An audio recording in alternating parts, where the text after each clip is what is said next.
Hello, you're free to one-way fighting with me, Neil Smith, and your man, Ashley King. It's been a few weeks since we've been on, and there's good reason. It was meant to be 1 week, but I got sick, and I'm a little bitch, and I can't do stuff when I'm sick. So apologies to Ashley. He kept ringing me saying, man up, stop being a little... Did, mate, I did. Yeah, I was crying down the phone like a little helmet. So, yeah, apologies. What was it, Neil, mate? What did you have? Was it a cold, did you say? What was it? No, like bad tonsillitis, like just no excuses. I'm a bitch, and that is that. Yeah. So apologies to everyone for being a bitch. I'll stop calling myself a bitch now. But yeah. So what we're gonna do this week is we're gonna just hit the UFC 263 reactions. There's so much to talk about this. We'll do next week's UFC Fight Vegas next week. And I want to start with your man because it's the one everyone's been talking about. For me, it was probably the better fight, although you had odds and ends going on. Nate Diaz, Leon Edwards. I mean, what can you say, man? I mean, I've written down here round by round, but it seems to go the same up until round 5. Some exchanges, takedown. Leon Edwards hit the leg kicks quite a bit. It was round 3 when he opened up the eye with the elbow, and I don't know what opened up the side of his head. Must have been an elbow. Must have been one of his elbows. Yeah, a few times. But then when you got to round 5, man, I mean, the one thing no one really remembers about round 5, Edwards hits it with that left uppercut and hook, and it looks heavy. And then Diaz looks a bit sort of. Then he comes in and hits him with that Stockton slap. Yeah. It's hard, you know. So, like, I'll be honest. But even when the fight got announced, I'll be honest. I didn't really give Diaz much, much hope. To be honest, like I literally was like Leon Edwards easily. I was like, you know, I don't see him being in any danger in that fight. I thought that's a good fight for Leon Edwards, big name to like get a victory over. And I was like, he's next in line for the belt, easy. And the fight generally was going as what I thought, if that makes sense. Like, it was a good fight, but everything was just happening how I thought. Until, mate, that last minute, Diaz lands that 1-2 straight through the guard. And, mate, like, I couldn't believe it. I was like, oh, my God. Like, I've never seen Leon Edwards, like, rock like this. And I thought he was gonna get the finish. But he hesitated, didn't he? Diaz? He just chose to point at him first. You know, instead of just going just over in, he would just kind of just pointing and laughing and stuff like that. Obviously, Leon, to be fair to him, like, he managed to survive. But it's like, what do people remember from that fight? Because what's in my mind is I'll be honest, Diaz, rocking Leon. That's like in my memory from that fight. Leon technically won the fight. He got the decision, but it's like you remember Diaz. So again, a bit of a shit situation, rounds, didn't he? And this is what I'm saying, mate. He wouldn't have come out. Well, this is what I'm saying, mate. Like, we should be like Leon Edwards. Won all four rounds easily. Had a good performance. Even in the 5th round, mate, you're doing really well. It was just that in that last minute, he got rocked. And because of how Diaz is, mate, like, Diaz is a superstar. Did you see, like, the crowd just chanting his name and everything like that? Like, the way he just gets the crowd going, and he doesn't even have to do anything, mate. Like, he's a superstar. And I just think, like, again, with the whole the bad luck of Leon Edwards, I do feel like this fight, he won, he dominated. But that last minute, and then people are kind of more talking about Diaz. Well, at least that, I mean, I am. I've seen a lot of it on the internet and stuff like that. It's kind of everyone kind of saying the same, like, good performance by Leon Edwards, but that last minute from Diaz. And people are already intrigued, like, who's Diaz going to fight next? Do you know what I mean? Diaz hit that left straight, and sometimes he throws it just off the right jab, and sometimes he throws it off that Stockton slap, but I've seen him land it about 10 times. So it should be something that's drilled into Leon Edwards' head. That's the big combination for him. Just the way, like, I mean, a split right through the guard, mate. Like, he didn't see it. He didn't see it, and I do think like the fifth round, you can see Leon Edwards getting a little bit tired and stuff like that. I generally do feel he felt a bit confident, a bit kind of like, well, I've literally got this in the bag. There's 1 minute left. Like, I'm not saying he kind of took it easy, but I don't think that Leon Edwards thought he was in any danger really. Obviously, it could just change and by that 1-2. He hit that left uppercut hook combination, and Diaz looked a bit. Well, I don't know if he was rocked, but he looked like he took a decent pounding off the pair of those punches. And maybe he just thought, that's it now, that's the fight. He's going to just deteriorate. Yeah. But, yeah, I mean, there are a number of points in that fight. Leon Edwards hit a couple of good elbows. He tried to throw a spinning back elbow. He threw that big leg kick to the body at one point, and there was one of the leg kicks, maybe round 2 or 3, just looked like Diaz even physically looked like at his leg and just sort of like trying to see the fight. But it's the leg kicks were good. Like, I mean, the leg kicks were good from Leon Edwards. Like, my mate was actually saying to me, he wished Leon Edwards would have threw more and kept doing it. And as I said, like, it was a good performance. It was a performance he needed. It's just that last minute. I do feel like the last minute it took it away from him, if that makes sense, because it was kind of a Diaz kind of stole the show. You know what I mean? Just with that.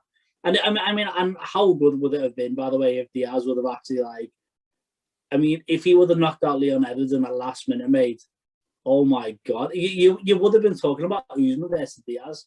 That generally would have happened. It would have happened, mate. It would have. 100% would have. He's fighting Covington next anyway, isn't he? Yeah, but before this, obviously, Dana White was like, yeah, Kirby Covington, he's next in line. But he did say he was the winner of Leon Edwards and Diaz will get to fight for the belt after Kirby Covington. But, right, let's just be honest. If Diaz, say the performance went the exact same way, but this time Diaz actually finished him in that last minute, I think they would have pushed aside Kirby Covington and they would have gave it to Diaz, 100%. I'd be pissed off if they did that because Covington's going to give Usman a good fight. For me, Usman just runs through Nate Diaz like it's.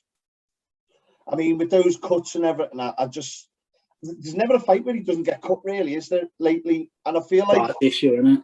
I feel like it's sad because he is such a warrior and he's so entertaining to watch. But it's kind of the same story every time for him now. It's hard to stop Diaz, but he kind of gets run down 5 rounds. And I don't know, he looked great against Pettis, but I think, well, I was going to ask you, we spoke about it before that we started recording. So Damian Maia obviously lost to Bilal Muhammad, and he turned around and said he'll fight Nate Diaz because obviously the Jits game, and it'd be a great game to retire on for Maia, and potentially for Diaz, to be honest with you. I mean, Diaz reckons he's going to fight until he's done. But in terms of being in the UFC, I think maybe move on to the UFC after that fight. But he did do some great scrambles in that fight, Nate. I mean, he still looks competent on the ground. He's competent standing up as well. There were loads of great exchanges, but in terms of being in that top 5 and going for a title contender, it's not happening now for him, is it? I mean, I don't even think he's ranked at welterweight, is he? I'll be honest with you, that's the thing with Diaz. Rankings don't mean anything to him. He's just a big name. Just he's a massive name, mate, and it's like, but like just to clarify, what I was saying was it's nothing to do with if he could beat them or anything like that. I'm saying if he would have KO'd Leon Edwards, and the fight would have happened the same. So you got like the dramatic of obviously, you know, he's been getting beat for the whole 4 rounds, 4.5 rounds, and then say he KOs Leon Edwards. I do believe Dana White would have been like, nah, there's not like straight. It would have been like Usman and Diaz, definitely. In that fight, if that one fight was to happen, I completely agree with you. I would say Usman 100%. Like I said about Leon Edwards, couldn't see a situation where Diaz wins, but obviously, that happened. The last time we spoke, I kind of give Nate Diaz a bit more, not so much that he's going to get run through. I think I was, if I was putting my money on it, it would have been Edwards. But I said it depends which Nate Diaz comes out. the one that fought Pettis looked fucking fantastic. Like, you know, and then the Masvidal fight and that, you know, he just looked overpowered. And I don't know. I kind of think I said it depends what Diaz we see, and I think we saw a good Diaz, but I think the level was just maybe definitely. It's one of them. Yeah. You can't just have that round where you go out and potentially kill them.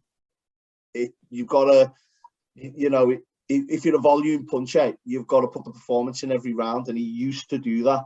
Now it's like he's not able to put that performance in every single round in order to. And I feel like that's going to be the Damian Maia fight. I think it'd be quite a nice way to wrap up his UFC career. And then just watch him go to Bellator or something. And I mean, Nick Diaz did it to Strikeforce. Yeah. So like the Damian Maia fight, I'll be honest. So obviously Damian Maia fought first, and like, I mean, just to touch on his performance, like, it was a classic Damian Maia fight. If he doesn't get the takedown, if he can't take someone down, it's pretty much what happens. The guy just kind of obviously uses the strikings to just kind of keep him at bay, you know, nullify the wrestling. And Damian Maia, all he had was a single leg. Didn't try to change up with a double or anything like that. I don't really believe he's got it in his arsenal, to be honest. But that fight was a bit like just a classic, again, Damian Maia. We all know his game plan. And if you can't execute it, but obviously he's fucked really, isn't he? But when I watched that fight, I actually was thinking, who else would be a good fight for him? And generally was thinking of Diaz. I don't know if it would happen, to be honest. Like, Dana White, he said, didn't he? He was like, so that was Damian Maia's last fight on the contract. And I don't think Dana White's got any interest in giving him another fight. Obviously, and as well from the other side of it, from Diaz, a one-fight deal if Diaz comes across, because I'd watch that show purely out of it. I think they both go in it. I mean, I don't think Nate Diaz would go in necessarily looking to stand up. I think he'd go in looking at it as his jits game and just going in and just rolling and scrambling. And I think that'd be interesting to see, because everybody knows how hard he is standing up, and everyone knows he's a BJJ black belt and all that. But it'd be nice to just watch him go in and just tear it up with one of the better sort of ground game fighters of the last decade, maybe two. Yeah, I agree with that. If that fight was announced, like, I'll definitely be interested in that. Hopefully, if they was to do it, I'd say they would give it a 5-rounder. But I don't know. That's the thing with Diaz, isn't it? It's like, he does this, he has a fight, and then he disappears for about 2 years. So I don't know if we're probably going to see the same thing again. Like, is he sitting now for like another year, another 2 years? Do you know what I mean? Like, he's at that point where kind of like he said this himself. It's like he wants fights to excite him. So is it kind of is Damian Maia going to be that fight that excites him? But it's a big name, but I don't know. Maybe he'll try and push for the McGregor trilogy if Poirier wins. You know what? That's a very good shout, actually. Yeah. If Poirier wins, it's the only thing that could excite them both. And McGregor did get a chance of winning a trilogy against an older Nate Diaz, who, although he's just gone fucking 5 rounds with Leon Edwards, that's not an easy fight. Yeah. No, that's actually a very good shout. You know, like, maybe he just waits out now and he just sees which is the best option for him, to be fair.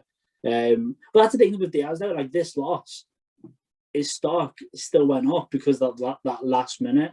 Do you know what I mean? He is a bit of he is a superstar, mate. Like, he is. Like, it's just quite rare, I think. Especially now, obviously, it's quite rare. Obviously, we've had the crowd twice, haven't we? Has it been twice recently? You had the crowd from McGregor. Well, that was in Dubai, wasn't it? No, they've had about 3-4 crowds now. That was Arizona this time, and it was stacked. And he was saying like Arizona was off the hook, like, in terms of, I think they did like a record gate there. It was like 4.2 million. He said. Yeah, and you can hear it as well. It's like, you know, when like at the start, and people were like, they like 17,000 people and 4.2 million on the gate. That was it. Just before, I don't mean to cut you off. No. Well, no, it's like, you know, I personally like the crowd being there. I think it's good for the fighters so they can kind of hear, like, in regards to the popularity and everything like that. Whereas if you got no crowd, it does take a lot away from it, to be honest. But with this fight, you just hear the people just chanting for Diaz, and it's just, for me watching it, it's mad because it's so hard to get to that stage, isn't it? It's so hard to get to that level of respect that every fighter obviously probably dreams of. They dream of the crowd chanting the name and everything like that. So it's just quite rare, I think, that you see that. The one thing I did like when they didn't have the crowd was you could hear every punch and you could hear every crack. I mean, imagine if you didn't have the crowd there when, we'll get on to him later, Paul Craig, when he dislocated that arm and just hit crunch. That would have been nice to hear. But I don't know, I'll be honest, with the crowd, I think that the crowd is a bit of there's pros and cons, isn't it? Because I'll be honest, mate, I went kind of back and forth on this. Because there's little things that annoy me with the crowd. The booing annoys me. So say they had a bit of a stalemate against the cage and everything like that. But somebody fight they were booing, weren't they? When he was drilling him against the cage. It wasn't the most entertaining, but he's trying to work his game plan. Yeah, and it's little stuff, and it's and the crowd do kind of manipulate the referee sometimes as well. Because you're a referee, obviously you're one of your best by the two fighters and the crowd. You got a crowd just booing you. I do think as a referee, unless you're massively experienced and don't really care. But even then, I do think that with all the booing, it will affect you and kind of thinking, you know what, let me either stand these guys up or let me break them away and, get the action going. I don't know. I do feel like it plays a big part in it, to be honest, the crowd. Massive, mate, yeah. Yeah, 100% it is. So what do you reckon with Leon Edwards then? So he's getting the win away Covington Usman. Yeah, so I think somebody asked Dana White about this. They were obviously the next fight is going to be Usman versus Colby Covington. So you've got Leon Edwards there. Either he waits or you fight one more time. And they were if he fights one more time, what about George Masvidal? And Dana White was you know what? I like that. I was going to say I like Stephen Thompson for him. I don't know if that would work out. So Wonderboy's fighting. Who's he fighting? Wonderboy, Gilbert Burns. Oh, is Gilbert he? Burns. Well, he's second Burns at the minute, so that'll put Thompson in if he wins. Yeah, I think. So it's Wonderboy versus Gilbert Burns. That's on the same card as McGregor. So that's July, isn't it? That's July. I'm just thinking of timings, that's all. I don't know, maybe. I mean, I suppose... When's the... No, I mean, if he's got a fight lined up, you're right. Personally, if I was Edwards, I'd just be drilling. Just preparing for Covington or Usman, but more likely Usman, really, isn't it? I think I agree, yeah. I think, to be honest with me, I think I actually agree. I think if I was Leon Edwards, he's 9 or 10 wins now in a row. I actually agree. I think you're in a bit of a lucky situation where you can just wait out. You've been promised the next title shot after Colby Covington. So yeah, because there's a risk then. Because if you go fighting George Masvidal and you lose, obviously it's going to be shit for you, isn't it? But I don't know with Leon Edwards. You might want to take that fight just to get a bit of payback. I don't know. But then I suppose you could be thinking, well, why do I want to fight someone that's ranked less than me? What's the point when the next fight is going to be a title shot? So I think with Masvidal, though, you'd have to get paid a lot to do it, and they're not going to pay Leon Edwards that much. Masvidal would probably come out with $1.5 million, and Leon Edwards would get $450,000. Yeah, I was looking at what they got paid the other day. Oh yeah. Yeah, I think he made about $420,000 for the Nate Diaz fight, and Nate Diaz made $470,000, and then it was Adesanya who was top, and I think he got $950,000 or something. I mean, obviously they get a bit of the pay-per-view as well, I think, don't they, on top? Yeah. But you've got to think to yourself, I can go for the title fight and get paid double that nearly or whatever. Or I can fight Masvidal and have a potential to get knocked out from someone who's just been stopped a second time by Usman and needs to. It's the most important fight of his career. He has to win. That's a dangerous fight. Yeah, I completely agree. So, yeah, I do think Leon Edwards probably just sits out now, to be honest, and just wait.